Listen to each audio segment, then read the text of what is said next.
Boa tarde. Daqui a pouco vamos iniciar a nossa live com Cláudia Witt para falar sobre a Imperial Ordem da Rosa.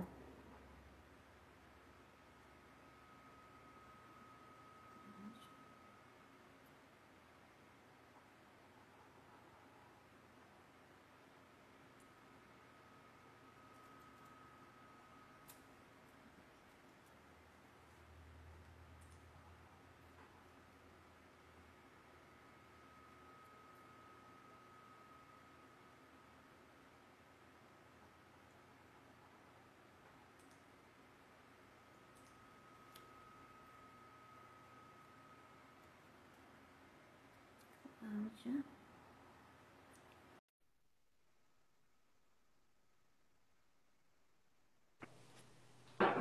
Boa tarde, Cláudia. Seja bem-vinda. Olá, tudo bom, querida? Obrigada. Boa tarde também. Tá me ouvindo bem? Estamos ouvindo. Tá Estamos muito ouvindo alto, muito bem. baixo? Tá tudo certo? Eu estou ouvindo bem. Vou fazer o pessoal aqui as respostas. Vamos ver o que que dizem. Está tudo tranquilo, está tudo tranquilo. Bem, seja bem-vinda. Obrigada, Peraí que eu muito preciso só obrigada. ajustar uma coisa, peraí. Pronto. Pronto. É que eu tô com fone de ouvido, com o microfone tava enroscando. Pronto. O som ficou um pouquinho mais baixo agora, Cláudia. Se você puder aumentar. Aumento. Pronto, veja se melhorou. Fale alguma coisa, por favor. Boa noite. Para Muito você, obrigada boa por todo noite. mundo que está entrando aqui agora, que aceitaram o nosso convite. Pelo convite do museu, que eu fiquei muito feliz, muito orgulhosa, muito contente. Fale, como tá o som? Tá ótimo o som. Então, Então tá bom. a gente agradece o Museu Carlos Costa Pinto, né, o museu aqui em Salvador, Bahia, do Corredor da Vitória, e quando acabar isso tudo, lhe convida para vir visitar e conhecer, né, o nosso acervo, né? Então, mais uma vez a gente agradece a sua disponibilidade e dentro dessa proposta que nós temos de fazer com que nossas peças, que nosso acervo fale, eu acho que é a grande proposta de todos os museus, a gente lhe convidou justamente para falar de uma ordem, uma das mais bonitas, né, uma das mais poéticas que nós temos, que é a Imperial Ordem da Rosa, né? E a Imperial Ordem da Rosa, a gente vai contar, como você bem denominou, né, dessa promessa de amor e dos personagens envolvidos nesse processo, né?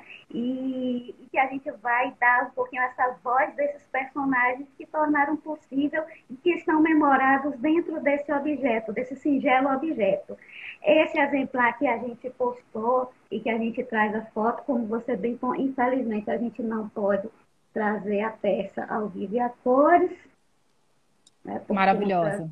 né, que Maravilhosa. ela é de uma riqueza fantástica, né? Sim. Esse exemplar específico, que é uma placa de grau de comendador, trabalhada de diamantes, ouro, né, e esmalte cor-de-rosa, a característica da ordem.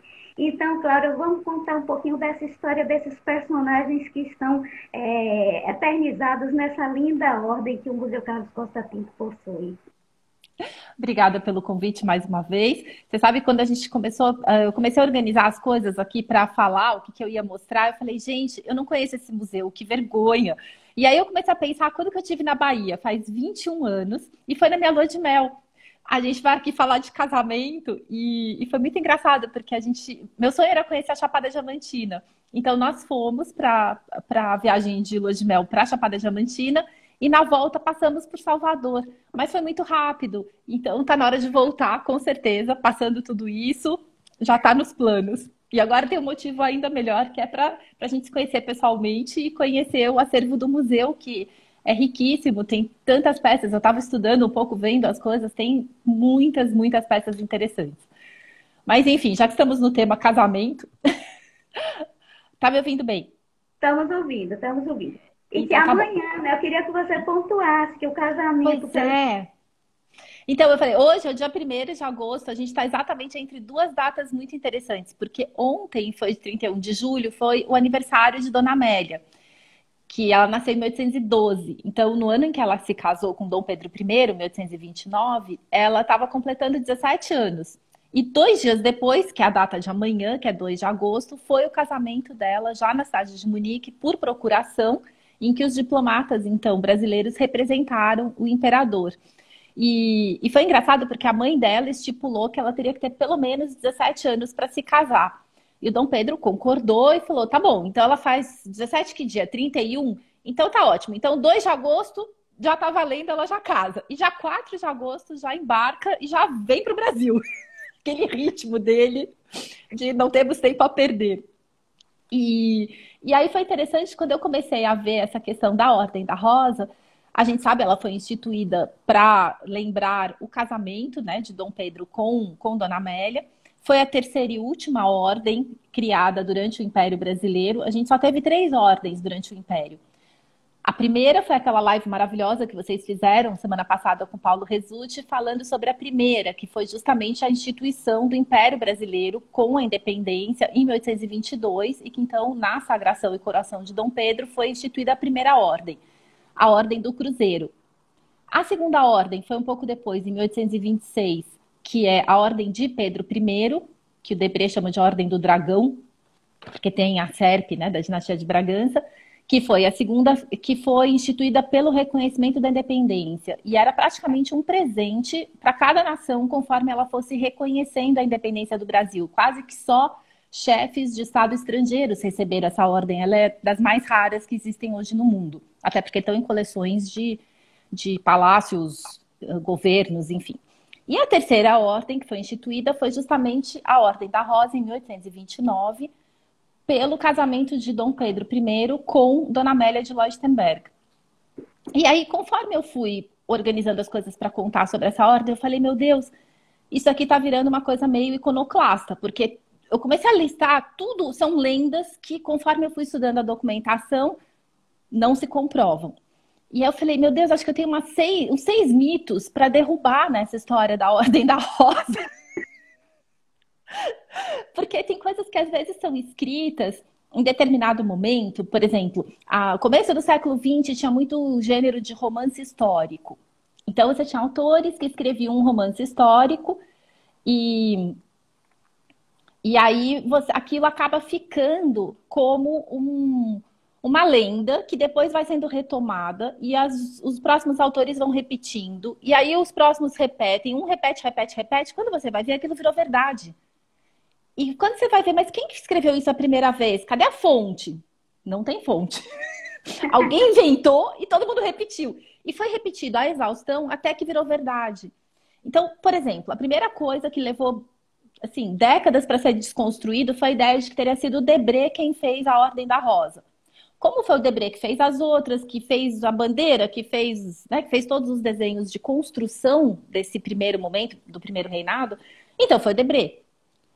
E aí, durante muitos anos, se creditou ao Debré a Ordem da Rosa. Até que se descobriu um dia no Museu Imperial se descobriram os projetos para a Ordem da Rosa. Na verdade, foi feito um concurso, vários artistas apresentaram projetos, teve 2 finalistas, nenhum deles foi o Debré, não sei nem se o Debré chegou a apresentar alguma coisa.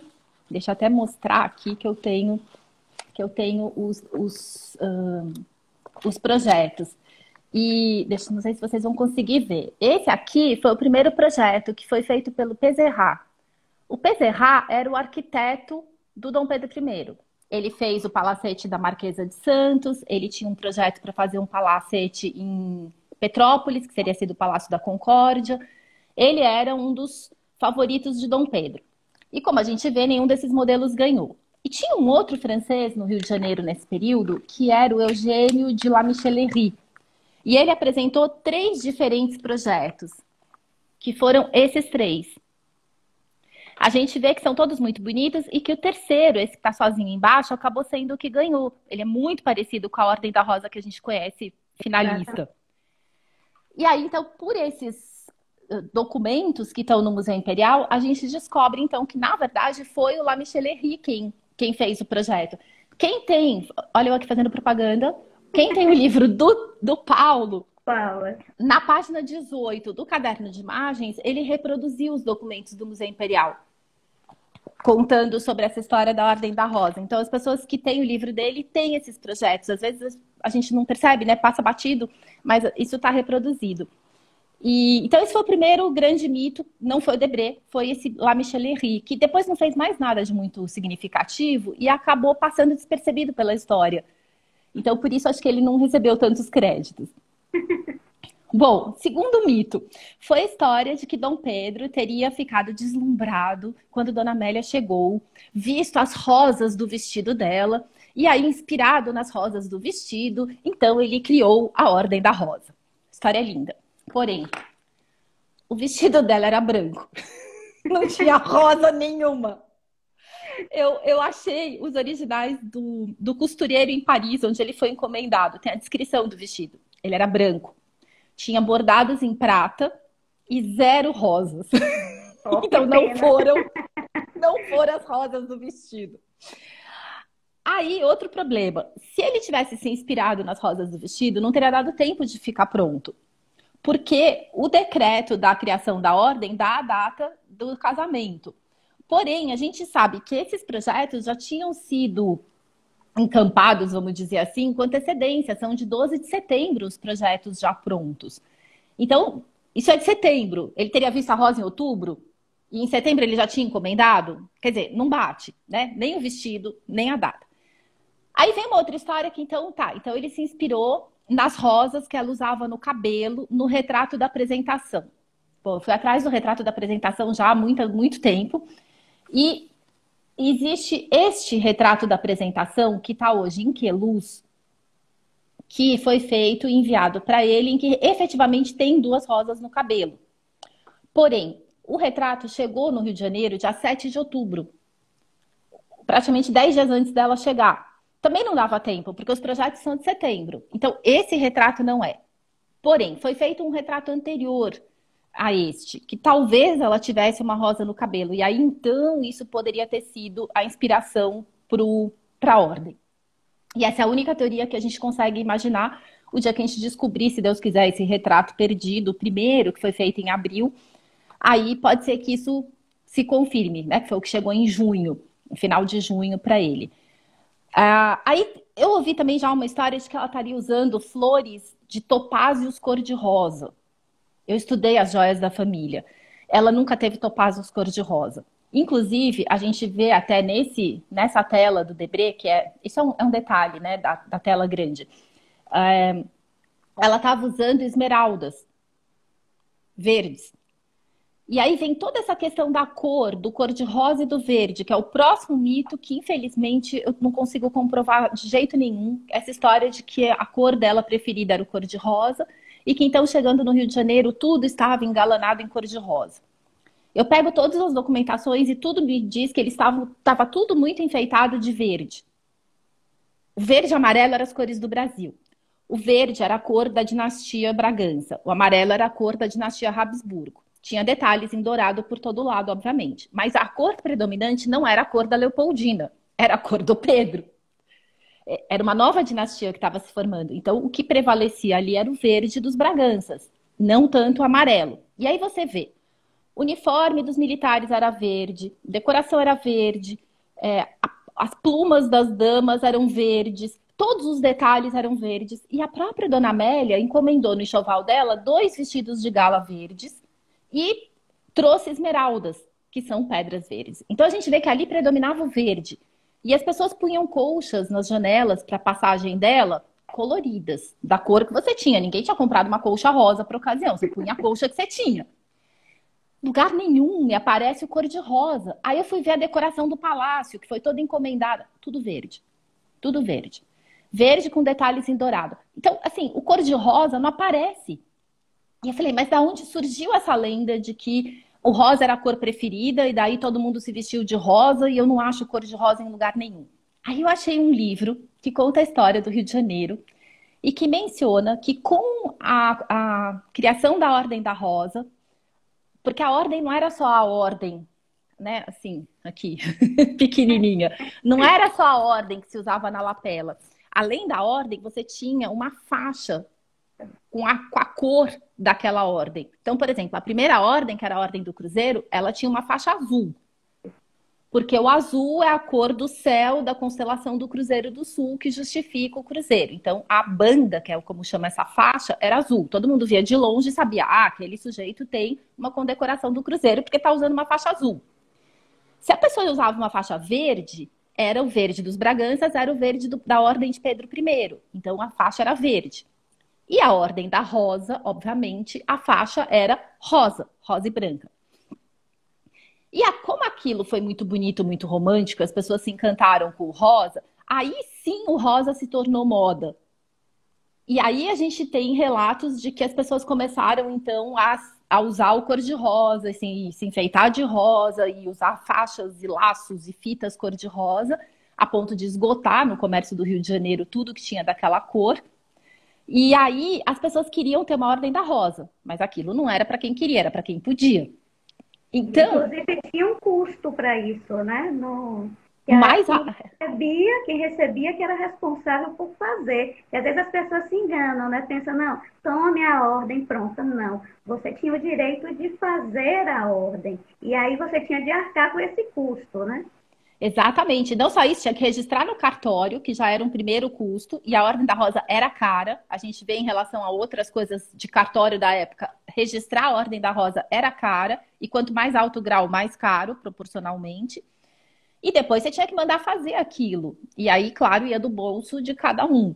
Mas o que acabou acontecendo é que não foi todo mundo que foi condecorado com a Ordem da Rosa, obviamente era para poucas pessoas. Então, os confeiteiros franceses da cidade do Rio de Janeiro começaram a fazer em açúcar ordens da rosa coloridas, pintadinhas de cor de rosa, de açúcar.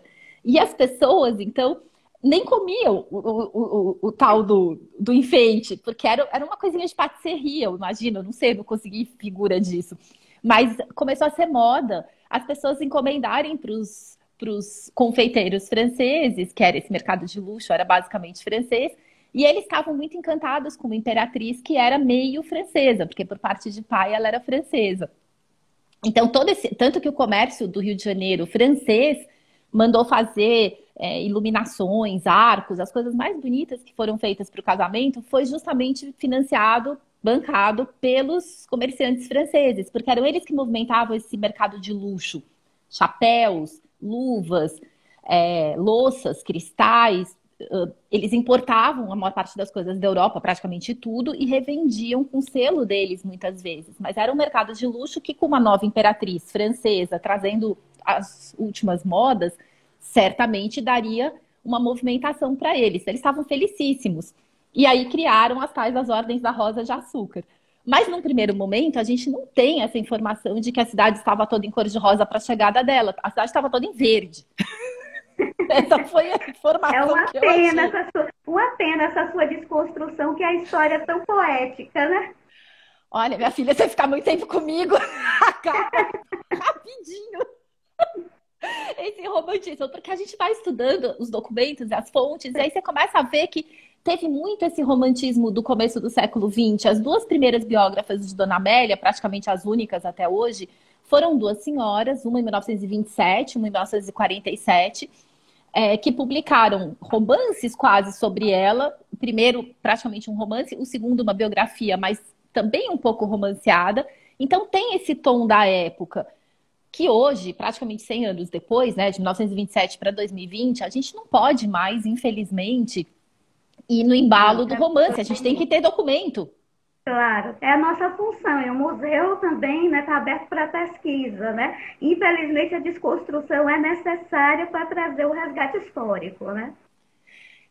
Porque, na verdade, as coisas não foram exatamente do jeito que a gente ouviu repetido, mas existe uma história verdadeira que também é bonita, que também é interessante e que acho que é mais próxima da realidade, para a gente até se identificar mais, né? Assim, essas princesas todas, rainhas, elas tiveram uma vida difícil, elas tiveram, enfim, muitos dissabores e muitas tristezas. Não foi um conto de fadas da Disney. E eu acho que a gente até se identifica mais com elas como essas figuras mais humanas e menos mitificadas, né? Faz parte, acho que hoje a gente conseguir enxergar sem esse véu cor-de-rosa. E aí Que mais? A última lenda que eu tenho que desconstruir é que quando Dom Pedro chegou no navio, porque ele viu a fragata dela chegando, o telégrafo em Cabo Frio deu a notícia para o Rio de Janeiro que o barco estava se aproximando, e ele, lógico, super afoito, super, né, entusiasmado. Folgado, a noiva de 17 anos. Ele já tinha dispensado a amante, estava ali na maior empolgação esperando a noiva. Ele pega, então, um barco menorzinho e vai até a saída da barra da Baía de Guanabara para encontrá-la. E aí ele chega e sobe a borda, aquela coisa toda, e aí diz a lenda que ele, ao vê-la, tão linda, tão cor-de-rosa, tão, né, primaveril, desmaiou ante a beleza dela. Bom, aí eu li todos os relatos de todo mundo que estava ali no barco naquela hora. Ele efetivamente perdeu os sentidos momentaneamente. Ele ficou muito, muito emocionado, mas não foi no momento que ele olhou para ela, foi no momento que ele olhou para a filha, que estava vindo junto com ela no mesmo barco, porque a filha, Maria da Glória, que era primogênita, tinha passado um ano inteiro longe. Era para ela ter ido ser educada na corte do avô, acabou indo para a Inglaterra, voltou, e aí eles aproveitaram para as duas voltarem juntas. E quando ele vê a filha chegando em segurança, era uma menina de 10 anos, né? Imagina, se mandar uma criança de 9 anos sozinha atravessar o Atlântico. Quando ele vê a filha, ele fica muito emocionado, o olho enche de lágrimas, e ele tinha epilepsia, num grau razoável. Então, provavelmente, ele teve, dentro desse espectro da epilepsia, ele deve ter tido enfim, alguma alteração que fez com que ele perdesse os sentidos. E aí ele quase cai para trás, amparo. A Amélia achou aquilo lindo, ele todo emotivo com a filha, etc. Foi lá socorrer, foi tudo muito bonito, mas não foi ante a estonteante beleza da noiva, foi de emoção pela filha. Mas agora chega de falar do que não é, vamos falar do que é. Mas a Amélia realmente era muito bonita, né, Cláudia? Isso Era. não se pode desconstruir, porque realmente toda a iconografia que a gente, né, conhece, pelo menos, atesta que ela era muito bonita. Tanto ela Sim. quanto a filha depois, né? Sim, a gente tem inclusive relatos muito neutros. Por exemplo, a Rainha Vitória, que conheceu a Amélia, encontrou com ela mais de uma vez, anotava nos diários dela, ela chegou a desenhar a Amélia no diário dela. Ela ficou impressionada, ela dizia, ela é muito bonita, ela é alta, magra, elegante, tem os olhos muito azuis, expressivos, ela é muito bonita. E depois, quando ela conhece a Maria Amélia, já 8 anos, ela também comenta que a Maria Amélia também era uma criança encantadora, também era muito bonita. E a Rainha Vitória não teria por que mentir, né? Qualquer diplomata brasileiro podia tentar puxar a brasa para a sardinha, mas a Rainha Vitória, que conhecia toda a realeza europeia, não tinha por que mentir. Então, a gente tem os relatos de época, e toda a família dela era lindíssima. Um amigo meu aqui em Portugal, o Dr. José Alberto Ribeiro, que é o diretor do Palácio da Ajuda, eles têm uma galeria de retratos da família Leuchtenberg. E ele brinca que é a galeria das estrelas de Hollywood. Porque quando você entra ali, só tem gente linda. O pai era lindo, a mãe, os irmãos, as irmãs. É um mais lindo que o outro. Ele brinca, isso daqui parece um monte de estrelas de Hollywood. É um mais bonito que o outro. E na época, realmente, todos eles foram muito elogiados pela beleza. Então a gente vê que não é mentira. Ela tinha o cabelo castanho, um castanho médio, não era claro, os olhos muito azuis.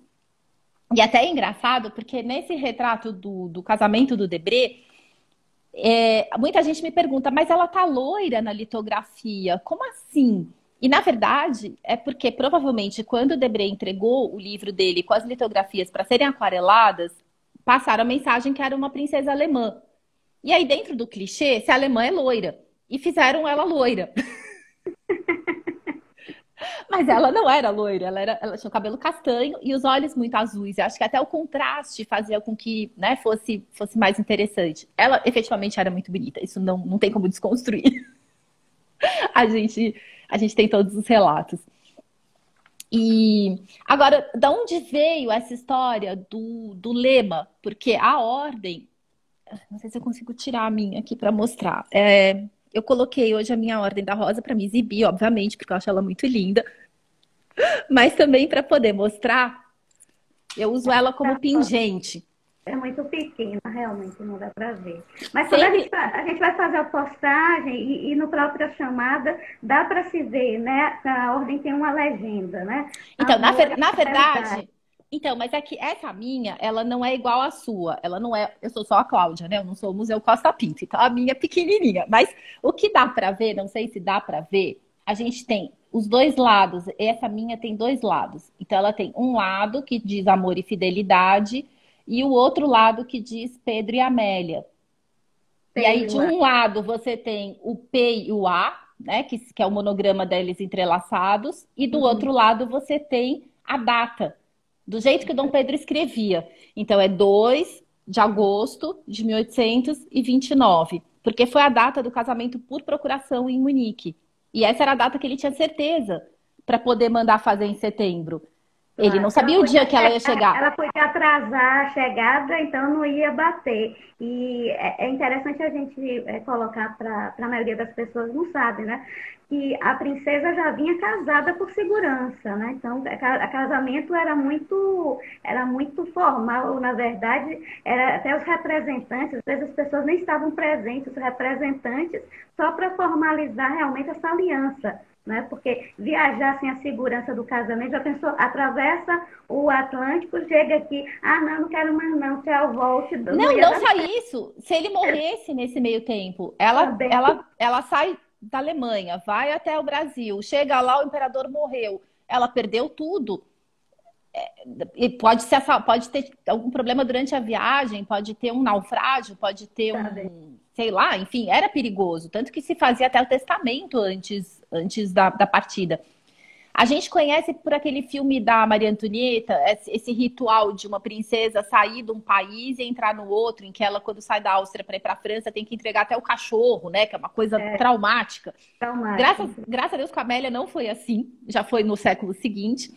Então ela casa em 2 de agosto de 1829 em Munique e se torna imediatamente imperatriz do Brasil, casada. E aí a cerimônia tem o tio dela, que representa o Dom Pedro. Então é um casamento em que ela está casando e o tio faz o papel do noivo. Trocam as alianças, fazem tudo como se fosse um casamento.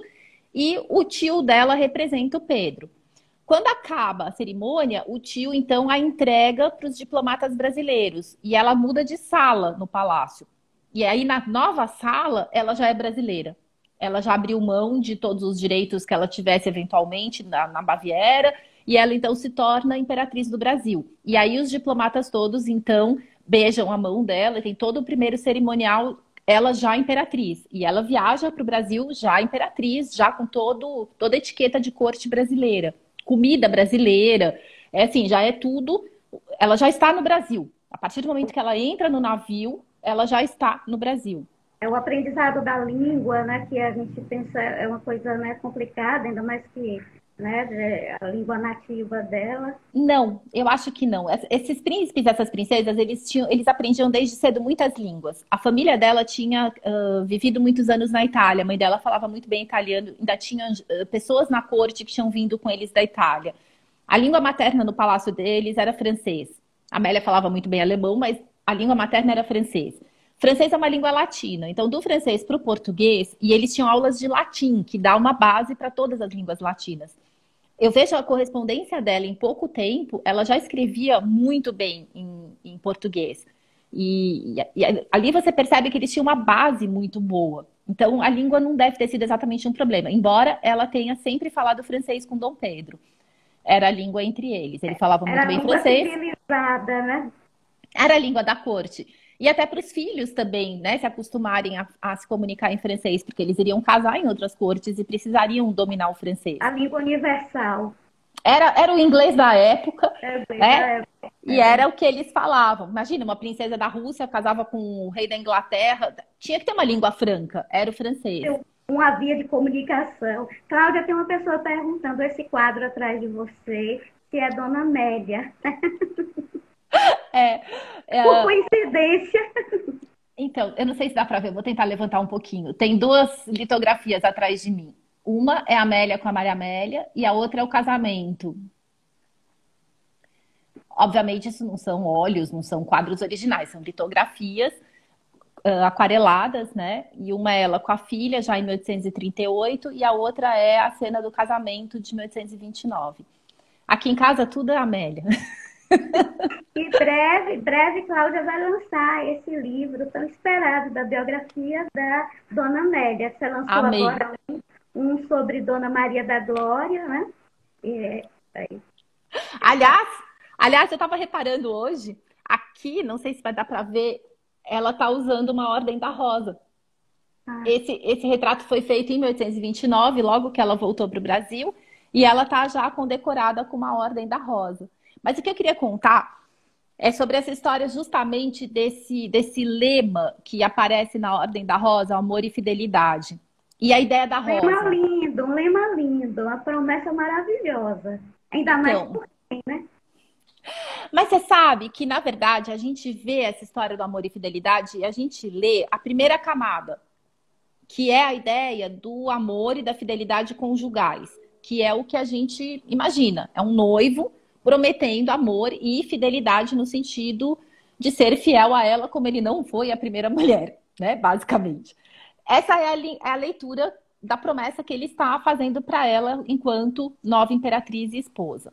Mas existe uma outra coisa que é muito interessante dentro dessa escolha, tanto da Rosa como do amor e fidelidade, que a gente precisa conhecer um pouco mais a história da família para entender. Então, o que acontece? As rosas, não sei se eram as flores preferidas dela, não sei se era a cor preferida dela, mas as rosas eram um símbolo das mulheres da família dela.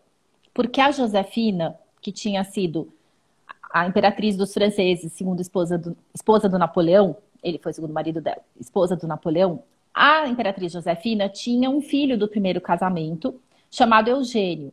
Esse príncipe Eugênio foi adotado pelo Napoleão e cresceu com ele, fez todas as campanhas militares junto com ele, foi, enfim, realmente adotado pelo Napoleão, mas ele era filho da Josefina.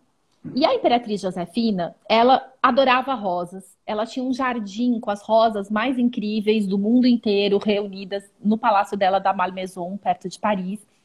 Teve um pintor na época, o Reduté, que chegou a fazer o álbum das rosas da Josefina, que é uma coisa deslumbrante, até hoje muito famoso. E desde a Josefina, todas as mulheres da família Beauharnais, que era o sobrenome do primeiro marido dela, né? Então os descendentes dela chamavam Beauharnais, as mulheres sempre eram retratadas com uma rosa. Então a gente tem a tia da Dona Amélia, irmã desse Eugênio, a gente tem as irmãs da Amélia, a própria Amélia, a filha da Amélia. Você vai ver sempre retratos em que elas estão usando uma rosa, ou no cabelo, ou no decote, ou no cinto, ou na mão, ou enfim, ou tem um vaso com umas rosas do lado. Sempre vai ter essa simbologia da rosa. Essa rosa não significa necessariamente que seja a flor preferida daquela menina, significa que ela é da família Beauharnais. E mesmo com a queda do Napoleão, que foi uma coisa muito dramática para essa família, porque eles eram os reis do mundo. Com a queda do Napoleão, eles foram para a lama. Perderam tudo e passaram, e quase todos os irmãos e familiares do Napoleão perderam seus tronos. O príncipe Eugênio, pai da Dona Amélia, era vice-rei da Itália. Ele perdeu a Itália e teve que ir para o exílio viver na corte do sogro, na Baviera, de favor, onde ele foi muito bem recebido pelo sogro, depois não tanto pelo cunhado, mas foi uma queda, uma vergonha muito grande. Mas as mulheres da família mantiveram esse orgulho de não renegar essa origem da imperatriz Josefina. E o príncipe Eugênio ficou até o último momento ao lado do Napoleão. Ele recebeu propostas para trair o Napoleão, para fingir que estava do lado dele, no último minuto virar os exércitos contra e resolver a guerra antes de Waterloo, antes de tudo. Se ele tivesse traído o padrasto, provavelmente tudo teria sido muito mais rápido. E fizeram uma proposta para ele, para que ele traísse o Napoleão e, em troca, ele receberia uma indenização absurda e o tal do vice-reino da Itália passaria a ser reino da Itália sob a coroa dele. E a resposta dele foi que não, que ele preferia ser pobre e ter uma honra imaculada para deixar para os filhos, do que ser um traidor e deixar o nome de um traidor para os filhos. E a partir de então ele passa a usar um lema que se chamava honra e fidelidade, que era a honra e a fidelidade ao imperador. E esse lema passou a ser o que sobrou para ele. Ele dizia, eu posso perder tudo, mas eu não perco minha honra. E eu vou ser fiel ao meu padrasto, a quem eu devo tudo até o final. E isso era um orgulho para a família, muito grande.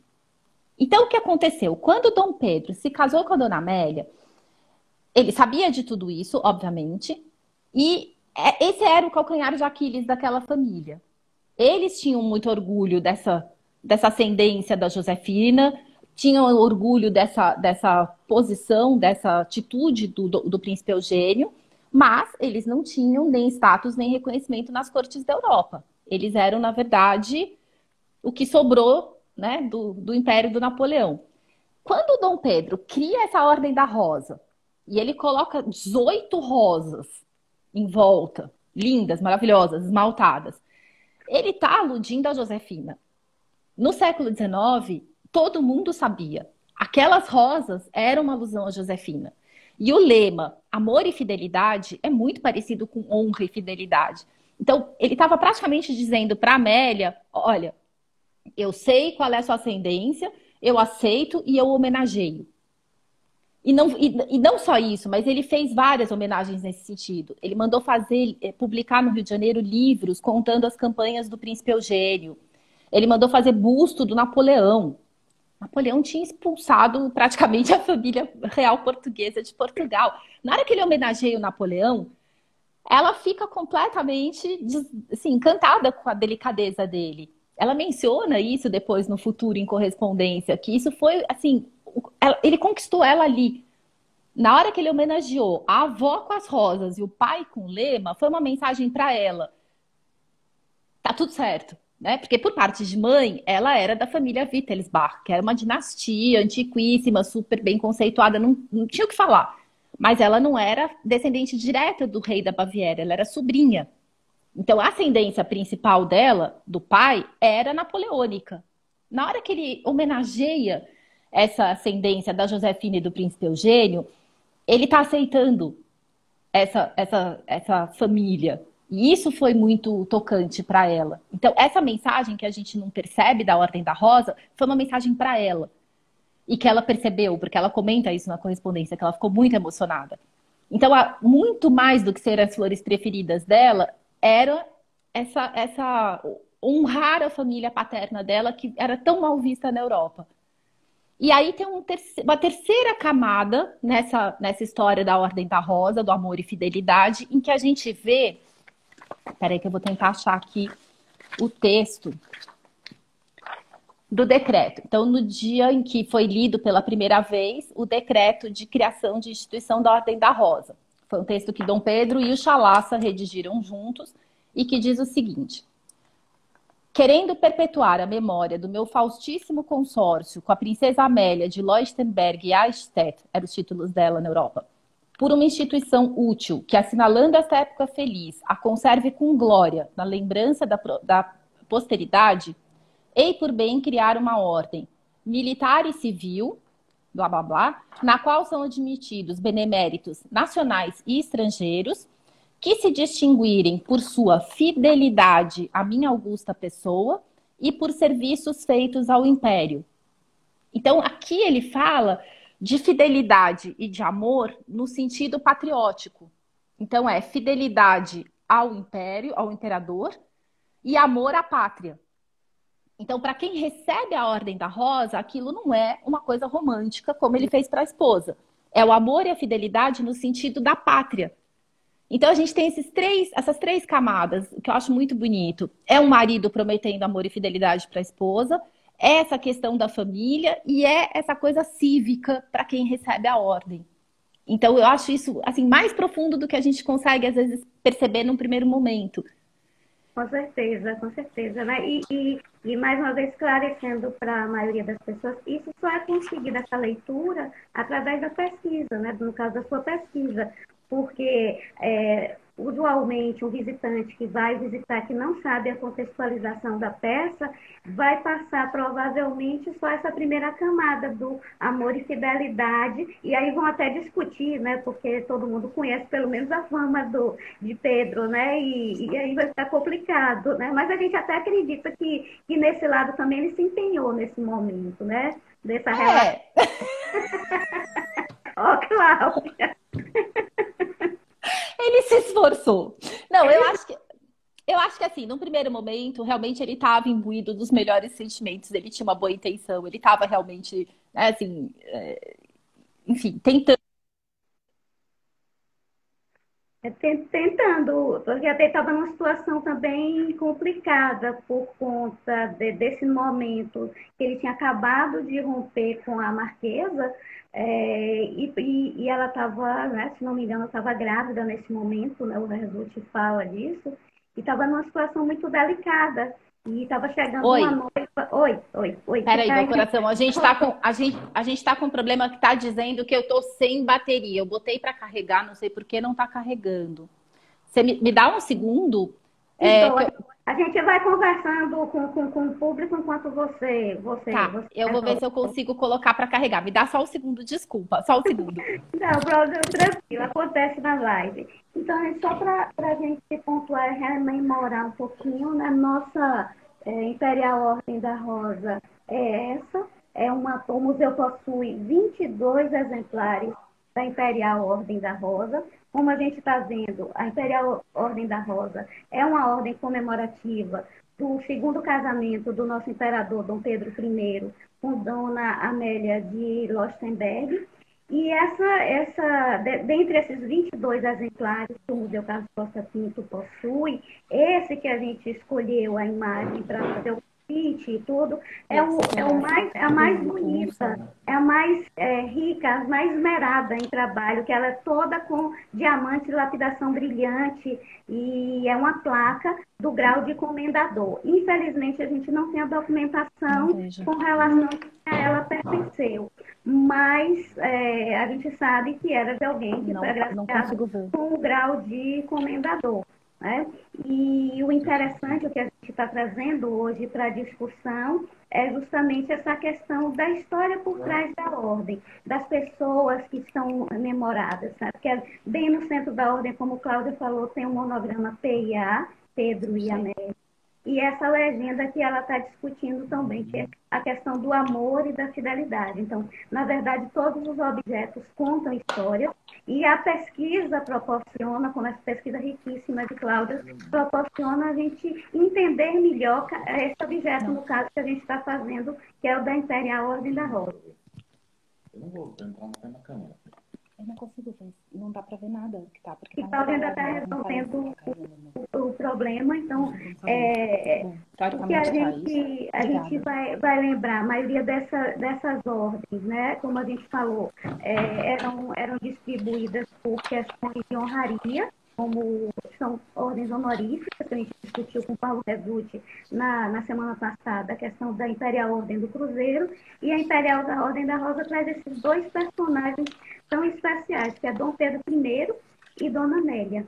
Né? Pronto, Cláudia? Espero que sim. Eu não sei o que aconteceu. Eu botei para carregar e aí começou a aparecer que não tá carregando. Às vezes, acho que, sei lá, não entendo. Enfim, espero que agora funcione. Então, falando agora um pouco, eu ouvi que você estava falando um pouco sobre a ordem em si. Então, o que a gente sabe hoje sobre a distribuição dessa ordem, né? Ela foi criada, linda, maravilhosa, etc. Aquilo que você falou, elas não eram dadas, não era dada a comenda em si para as pessoas, muito raramente, a não ser que fosse um príncipe estrangeiro, que fosse uma personalidade para quem o imperador quisesse efetivamente homenagear muito. No geral, o que as pessoas recebiam era um documento que dava o direito dela, então, passar a usar essa ordem naquele grau que foi estipulado, e a pessoa que tinha que arcar com os custos para mandar fazer. E aí o que acontecia? Você tinha essa ordem específica, ela tinha 7 graus, que era muito grau, porque normalmente a gente tem até 4.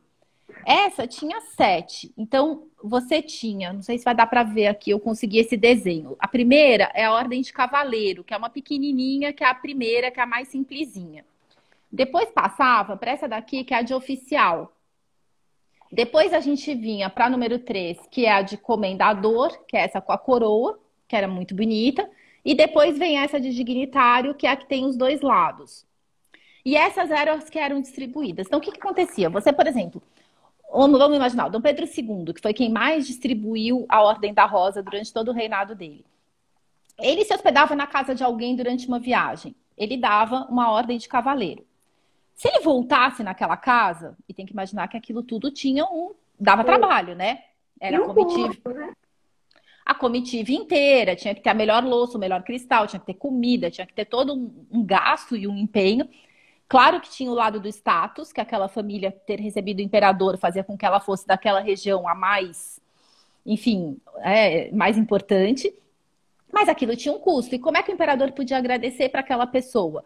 Essa era quase que uma moeda de troca. Ele dava uma condecoração. Se ele voltasse naquela casa e desse trabalho de novo, aí ele podia fazer o quê? Dar o próximo grau.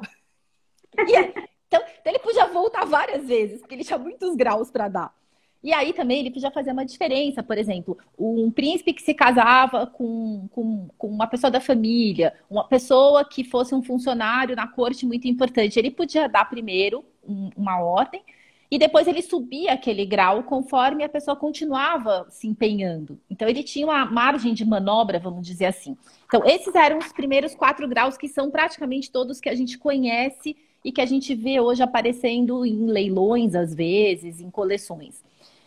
Os 3 últimos graus, que era o de grande dignitário, de grão-cruz honorário e de grão-cruz efetivo, são esses 3. Essas 3 ordens, elas são muito maiores e elas eram dadas praticamente para pessoas muito especiais, vamos dizer assim.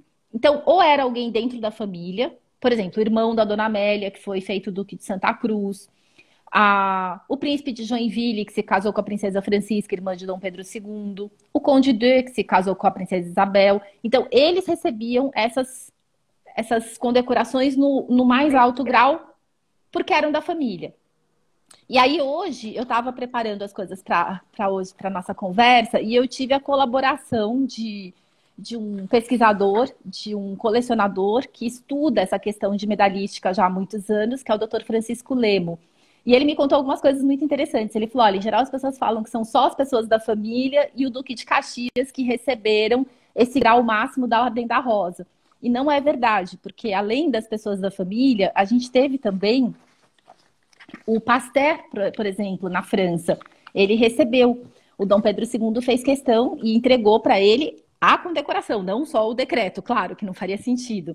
E depois a gente teve o Almirante Tamandaré, que também recebeu, mas ainda assim são muito poucas pessoas que deve-se contar nos dedos das 2 mãos que receberam esse grau máximo.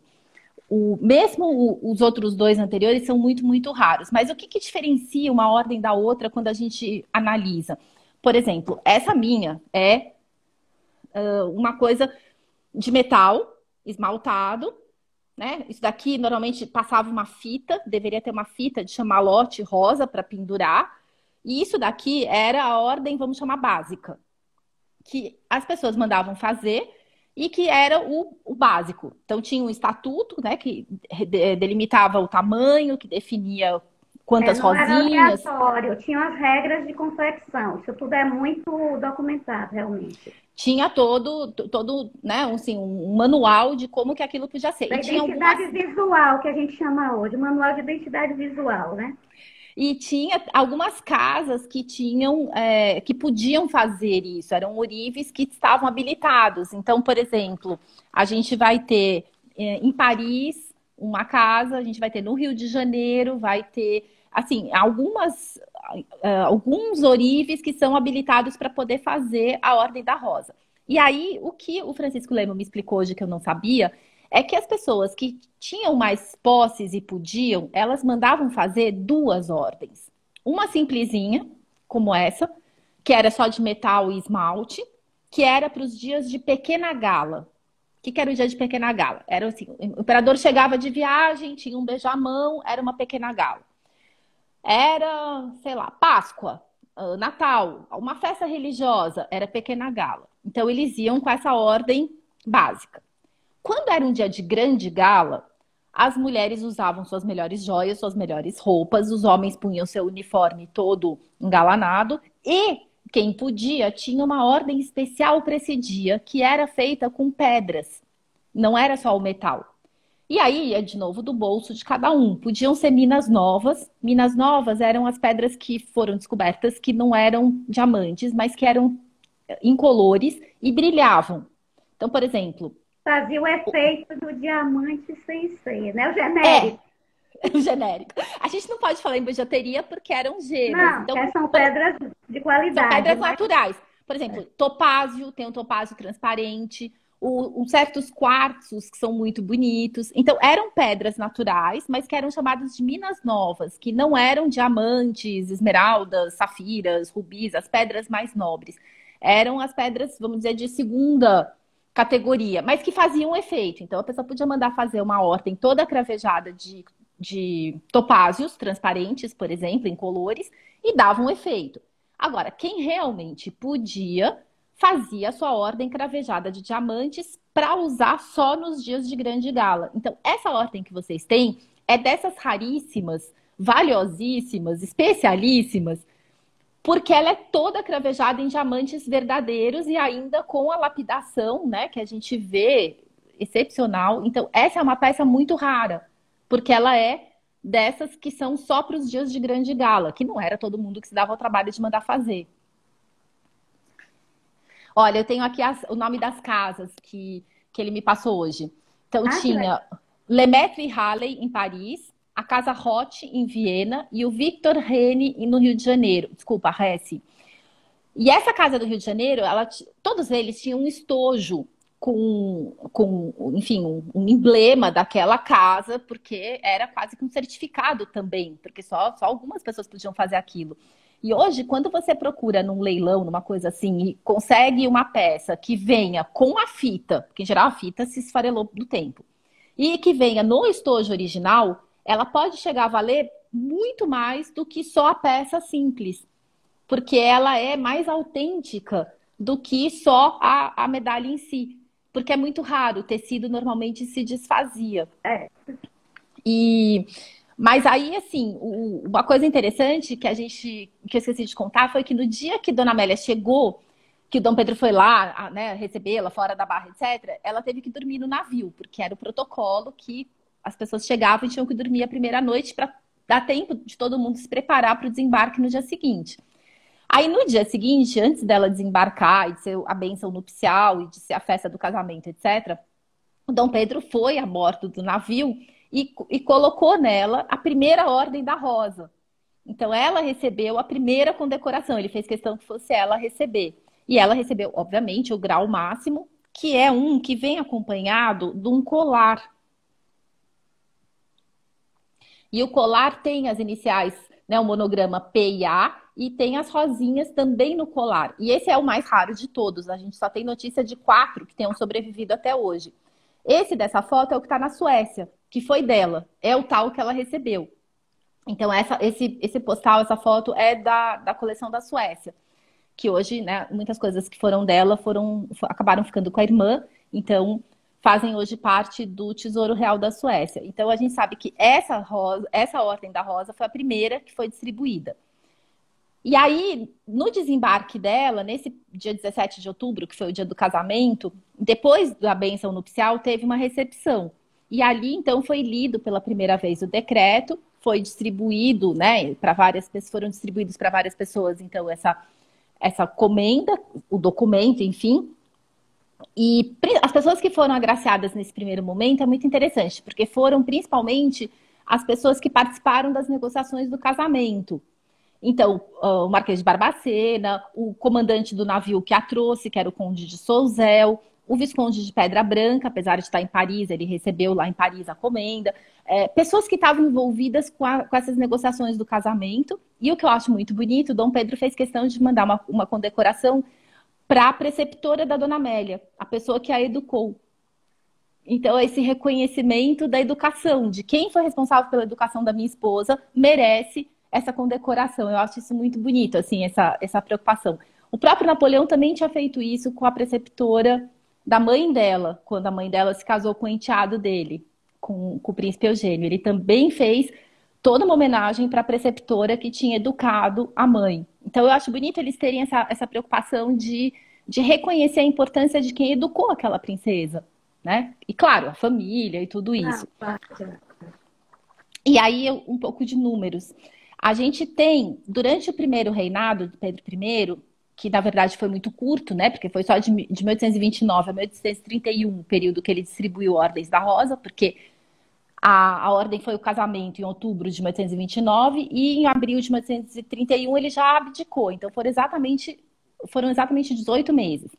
Nesse ano e meio, ele distribuiu 189 insígnias, sendo que a maioria foi logo nesse início, né, dentro desse ensejo do casamento.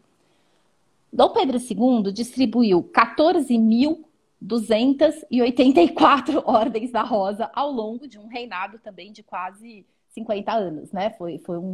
Lógico, um período incomparável, 49 contra um ano e meio. Mas principalmente, não só porque ele viajava muito e se hospedava muito, mas por causa da Guerra do Paraguai. Então, as pessoas que contribuíram para a Guerra do Paraguai, fosse com dinheiro, fosse indo pessoalmente, fazendo alguma coisa, mas na maior parte das vezes enviando soldados, podiam ser escravos ou não, mas enfim, existia uma contribuição de fazendeiros, enfim, de pessoas na época do Império para a Guerra do Paraguai. Essas pessoas, então, muitas, a grande maioria, foram condecoradas por causa disso, pela contribuição para a Guerra do Paraguai. Então, por isso a gente tem esse número de 14 mil e tanto. E quando Dom Pedro II viajava também, ele costumava, enfim, condecorar pessoas que ele encontrava, pessoas, tinha muito parente na Europa que ele encontrava, então a Ordem da Rosa era sempre a maneira que ele tinha, que só o imperador podia dar, então era um presente que só ele poderia dar, e que tinha todo o status da pessoa ter aquela ordem. E até na época foi engraçado porque começou, nessa época da Guerra do Paraguai foi tanta ordem que foi dada que o Visconde de Toné fez uma brincadeira. Ele falou assim: já tem tanto povo com essa teteia que até parece carnaubal da minha terra. Para quem conhece, né, a carnaúba dá numa profusão. Então ele fala, já tem tanta dessa teteia. Mas, na verdade, a Ordem da Rosa, ela é muito bonita. Ela é uma ordem que se destaca com essas rosas, com tudo isso. Então, por exemplo, teve um leilão há uns anos atrás, que foi um leilão importantíssimo, internacional, com um catálogo pesado, gigante, com milhares de ordens do mundo inteiro. A capa do catálogo era a Ordem da Rosa. Então, hoje, ela é, no mundo, uma das ordens mais cobiçadas, porque ela é muito bonita e ela tem esse apelo romântico. Então, até hoje, né, e ela é muito diferente das outras, assim, a cor, as flores. Então, ela é muito, muito valorizada e muito cobiçada. E mesmo tendo sido, né, a gente está falando de 15 mil ordens que foram distribuídas, é muito. Por outro lado, também foi uma homenagem do Dom Pedro II para a madrasta. Porque ele escolheu das 3 ordens que ele podia ter escolhido a primeira, a Ordem do Cruzeiro, e ele escolheu a Ordem da Rosa. Então também foi uma homenagem para essa madrasta que foi a única mãe que ele conheceu, né? Então essa ideia. Pouco tempo, né? Mas eles se corresponderam a vida toda, eles tiveram um carinho muito grande. Exatamente. Cláudia, infelizmente a gente só tem 1 minuto e meio.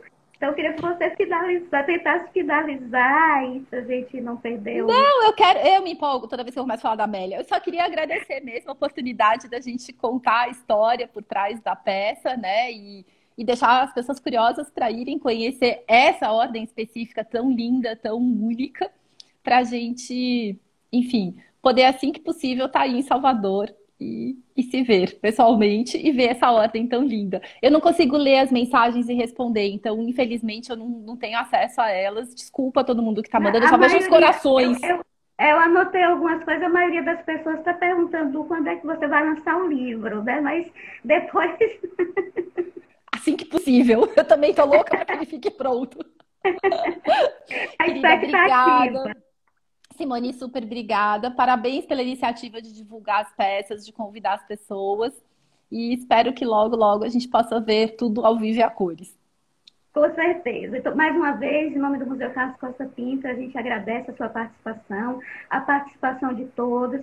Agradecemos o apoio na divulgação de Paulo Resulti, você, seus seguidores maravilhosos, e também do blog de Tarso Marketing. Então, obrigada a todos, gente. Muito obrigada. Vai ficar gravado.